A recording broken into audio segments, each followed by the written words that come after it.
This is the 007 Debriefings. I am Intelligence Officer Wiz. And I'm Weapons Specialist Zero. Zero, how you doing this week? Doing all right. Things are getting a little bit interesting on my day job, so definitely glad for that because several weeks of just sitting on my hands is the worst. Well, Zero, we're here to comb the files of MI6, discuss the cinematic adventures of one James Bond. This week, Tomorrow Never Dies. Zero, there's a number of ways I could have went talking about Tomorrow Never Dies. This was actually the first Bond film I ever saw in the theaters, so that could have been one way. But I think the one way that we should go about this is with the person who played the Bond girl, Michelle Yeoh. Maybe I'm wrong, but I think before this, most of the Bond girls, their biggest roles were being a Bond girl. Whereas Michelle Yeoh is, I think, the exact opposite. So let's talk about your familiarity with Michelle Yeoh. Most of my familiarity with her is through Hong Kong cinema. She usually plays a female character who is a fighter, somebody who's not going to go down for the count just because. She's definitely never a damsel in distress in Hong Kong cinema and stuff like that. I think one of the more memorable roles for me as a kid was it's a Jet Li movie called The Tai Chi Master. She's one hell of a fighter, just kicking ass, and in that movie I think she's a dual-wielding broadsword user, so she's just hacking and slashing up dudes like a berserker. It's awesome. For me, I remember when she was revealed to be the Bond girl, I was like, okay, well that's interesting. I don't know if they're gonna go with the Hong Kong cinema angle and, just show that she can fight her way out of a situation, or if they're just going to kind of go, hey, well, we want you to be, the typical Bond damsel in distress archetype. I was just like, this could either go bad or good, and I'm a huge fan of Michelle Yeoh. And so that was why, when it was announced she was the Bond girl, I had a lot of trepidation.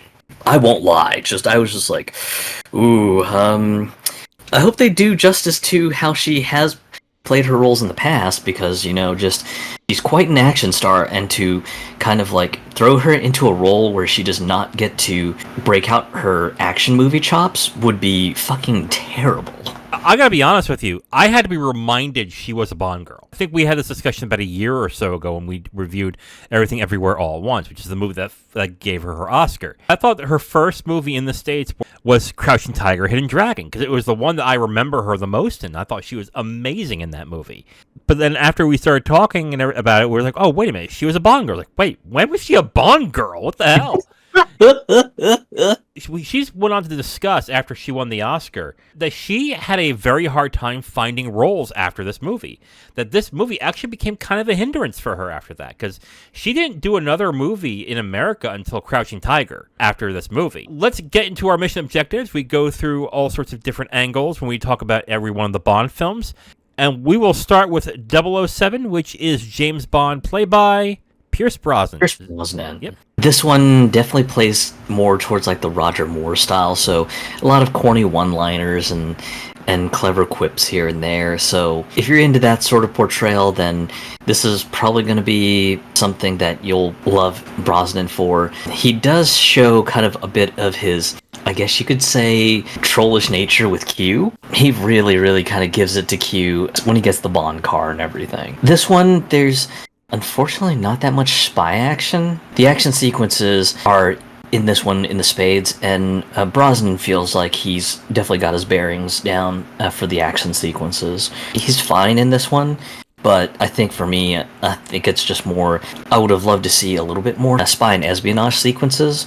Brosnan can do the spy and espionage stuff, but yeah, this one, there's a lot more action than the spy and espionage stuff. Yeah, I don't think Brosnan's really making Bond into his own character in this, because a lot of the things the other actors have done with Bond is that they added something into the mix that made him unique that others would pull out of but then spin into their own thing. I look at Brosnan as 60% Dalton, 35% Moore, and 5% Connery. 60 because I think he has that look that Dalton had, along with, I would say, a lot of that threatening nature to a certain extent, that they try to at least. But then he does a lot of quippiness, he does a lot of comedic stuff with Moore. I don't think he's as effective as Moore in this. I honestly look at this when I watch him in the movie, and I think I should probably tone it down a little bit for him. I think he has the charm of Moore, but I don't think he has the comedic timing of Moore, is how I would look at it. And then 5% is the Connery, which is basically the womanizing. the constantly sleeping with women, screwing them. And then in this movie, I think one of the weirder subplots is that he gets mixed up with a former person that he hooked up with. I thought would be interesting, but kind of went nowhere in this movie, honestly. And it was just like an element that I didn't really like. I think he's fine, but the more I'm watching of him, I think he's really the least interesting aspect of this movie. And I think that's how it's going to be going forward in other movies, too, is that if he just tries to mix it up in, I'm going to be like Moore in this one, I'm going to be like Dalton in this one, I'm like, that's not really that interesting, because then it just seems like he'll be a placeholder for whoever the next Bond is going to be. In general, he's fine, but I definitely agree that he's unfortunately the most uninteresting character in this one, and in a sense, Michelle Yeoh almost steals the show, in my opinion. Oh god, I just love her. You've got a very, very clever, cunning, and very capable Bond girl in this one. Just when she makes her entrance at Carver's big headquarters out in Germany and everything, you see her and she looks like a pretty face. If you know Michelle Yeoh's roles, you're probably thinking to yourself, oh, she's more than a pretty face. And that definitely ends up showing up when Bond tries to go and heist the building for the GPS encoder. He ends up running into her there, and he's just like, the hell are you doing here? And then, of course, she's got her own spy gadgets. She's making her escape while he's basically taking all the attention from Carver's henchmen and everything. At that point, you're just like, oh, shit. We've got a Bond girl who's also kind of meddling in things too. When you get into some of the later sequences, like when they're out in the South China Sea trying to find out what happened to the Devonshire, and then they end up getting caught, and after the escape sequence in Vietnam and everything, she ends up holding on to her own by fighting off a whole bunch of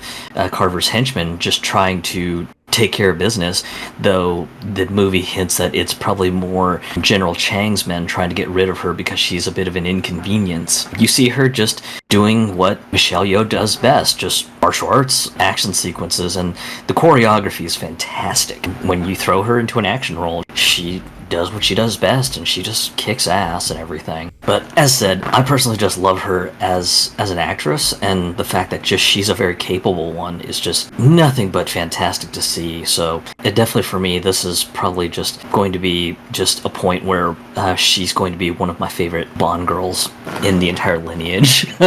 My basic two thoughts I had after watching this film was, I thought she was criminally underutilized in this film, and I don't remember her being this breathtakingly stunning. I'll be honest, man. Let's get into her looks first, and I'll get into why I think she's criminally underutilized. When I saw her in that one get-up where she was in the red jacket and the white t-shirt, I was like, oh my god, she is fucking gorgeous. Honestly, I watched this movie, I thought Jane Seymour was the best looking, and I saw her, I was like, I don't remember her being this beautiful. Holy crap.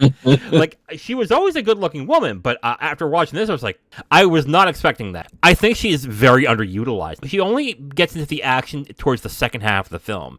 You mentioned the whole sequence where she's getting away while Bond is unwillingly distracting the bad guys for her and everything, which I thought was comedically fine, but she has very good comedic timing usually, and the film doesn't utilize that. And on top of that, you mentioned the action sequence. The only one I really remember with her, the martial arts, is towards the end of that one sequence after the chase down with the helicopter. Other than that, I'm like, that's it? That's all you're going to show with her in this? I like Michelle Yeoh. I agree with you. I think she's a great actress. I don't see how you could see that in this movie. I would see flashes of it, but if I was somebody who didn't know who she was, I'd be like, oh, well, that's interesting. A Bond girl who knows some martial arts. That's neat. And that's all you would get out of this, from me at least. You will not find me disagreeing that she's criminally underutilized. Okay. And as said, she's a very, very capable Bond girl to boot. So yes, it is absolutely depressing that she's just underutilized, because at the Carver facility scene,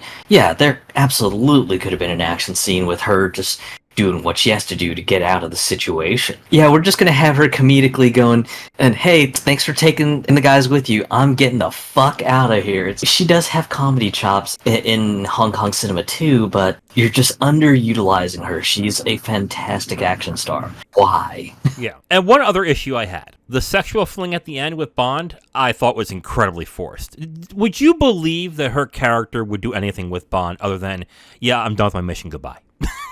No, hell no. Yeah. I was just like, this is so fucking corny, and this just seems like it is just shoehorned in to say, well, Bond's a womanizer, so, I guess have her, just making out with him. They don't have to hump, but, just have her make out with him. It's fine, it's fine. It's just like, no, it's not. Yeah, I thought that was pretty forced.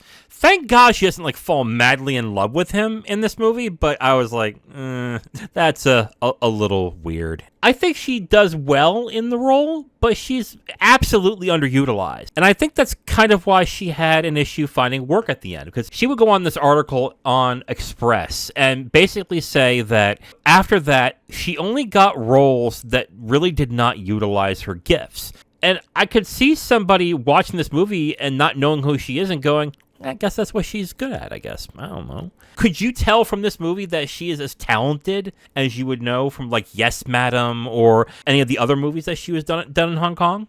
God, no. If this was my first exposure to her, God, no. But as said, since I've been exposed to her since very young, I knew a lot about her action chops and a little bit of her comedy chops as well, too. That was one thing that I still remember. Even when I first saw the movie, I was like, wow, you have one of the most beloved female action stars from the Hong Kong cinema space, and you criminally underutilize her. This is absolutely depressing.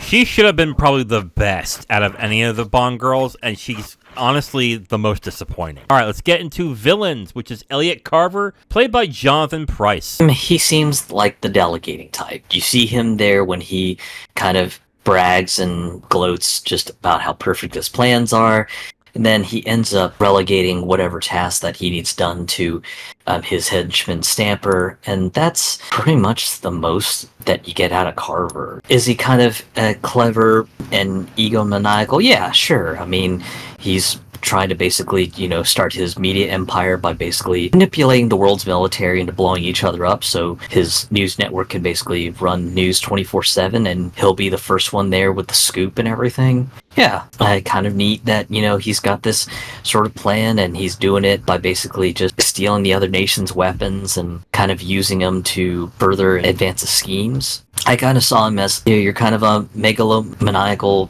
planner and manipulator. Okay.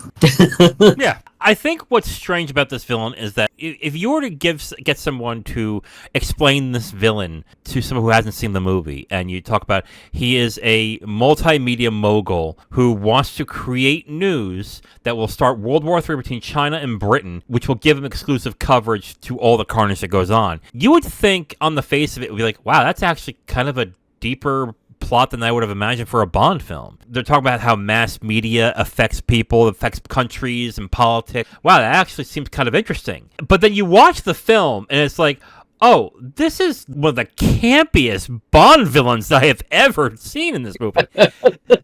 This guy seems like a more Bond villain. Wouldn't he be perfect in a film with Roger Moore? Now that I sit and think about it a little more, yeah, actually, he would be appropriate in kind of a Moore period Bond movie. Jonathan Pryce just plays him. He just chews the fucking scenery in this movie. There is a point where he is just deliciously giddy about the fact that he's about to extort a senator for sleeping with a cheerleader, and then says, and then slime him anyway. You gotta be kidding me. I'm not entirely against it because Pryce is having the time of his life with this role. He's just like, oh, fuck it. I'll do whatever the fuck I want.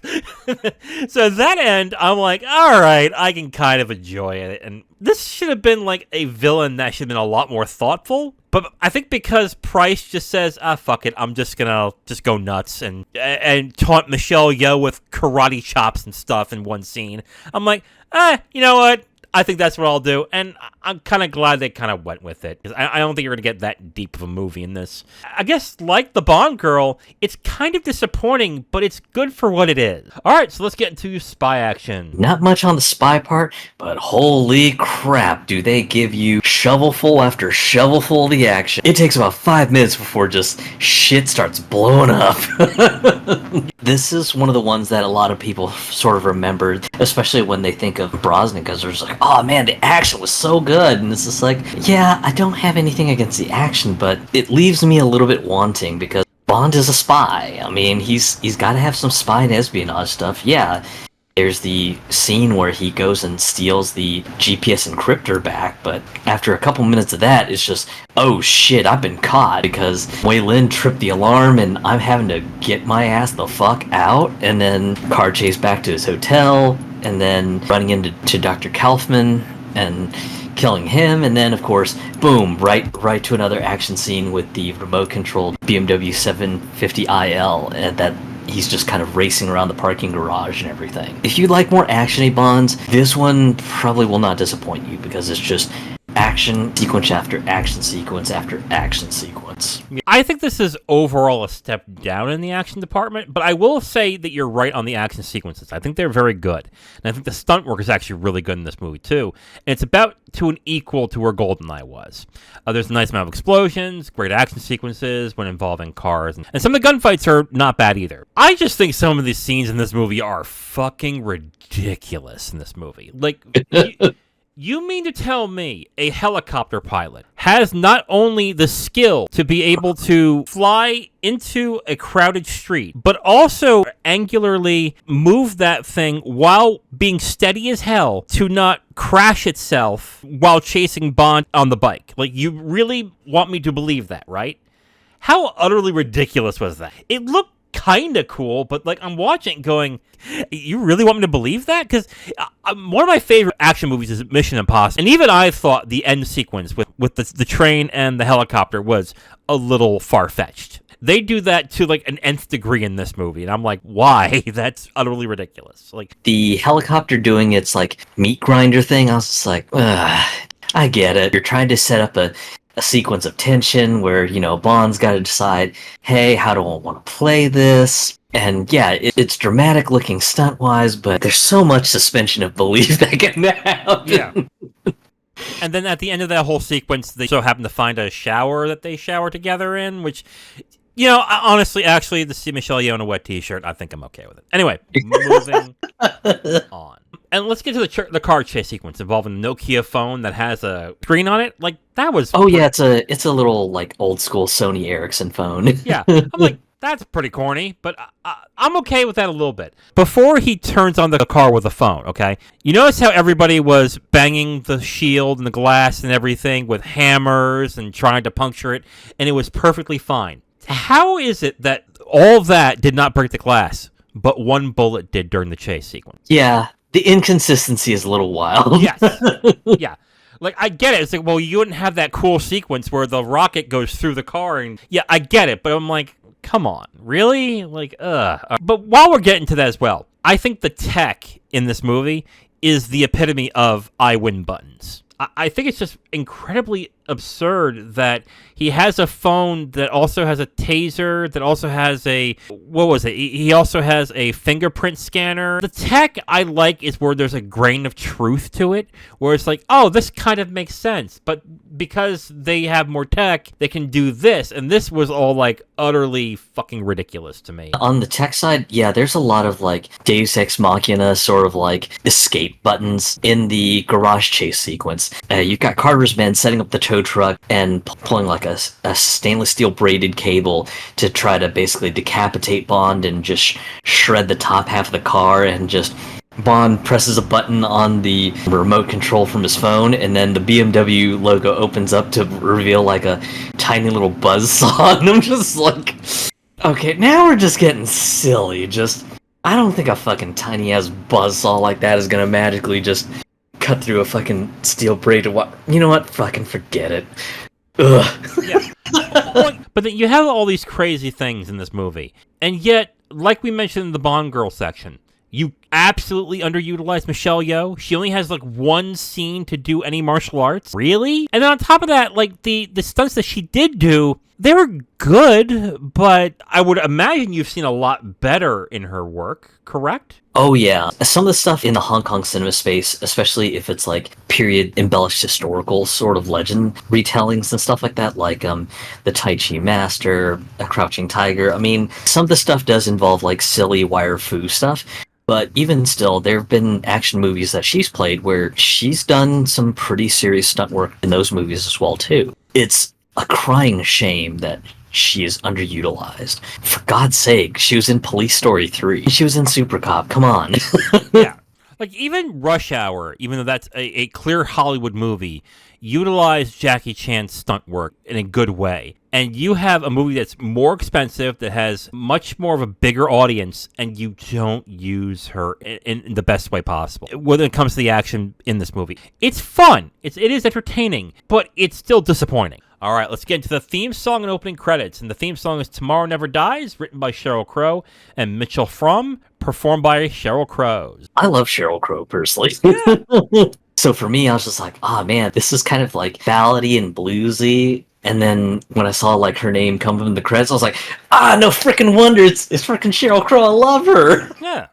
The song thematically is okay. I mean, it kind of talks about Bond as, just kind of the guy he is, but also embellishes the whole like womanizing bit about him. And then you've got kind of like the neat sequences where you're just being shown things that are X-rayed, being manipulated and things like that. And then you've got the CGI cyberspace girls that when a screen hovers over them, you kind of see like the dancing model that are being represented by these CGI dancing girls and stuff like that. I mean, overall, it's all right. Love Sheryl Crow's performance of the song, but that's just kind of how I feel. It was all right. Yeah. The song is fine. I think I'm at a point now where I think I'm going to stop complaining if the theme song doesn't fit thematically with the movie, because it just seems like most of them don't. I'll give them bonus points when they do fit, but yeah, this is a fine song. I like the song. I like Sheryl Crow as well. I think the opening credits, big improvement from the last movie. I like the future tech kind of, specifically the 90s future tech feel that this thing has, because if you were to do this today, it'd be like, that's kind of weird. But it kind of fits fairly well in this movie, so I thought it was kind of nice. All right, conclusion time. This one, I will have to say mission failure, because just Bond is just not interesting. Then there's the whole underutilization of Michelle Yeoh, even though she's fantastic in the little bits that you get to see of her, that just doesn't put enough lift to pull this up into to mission accomplished.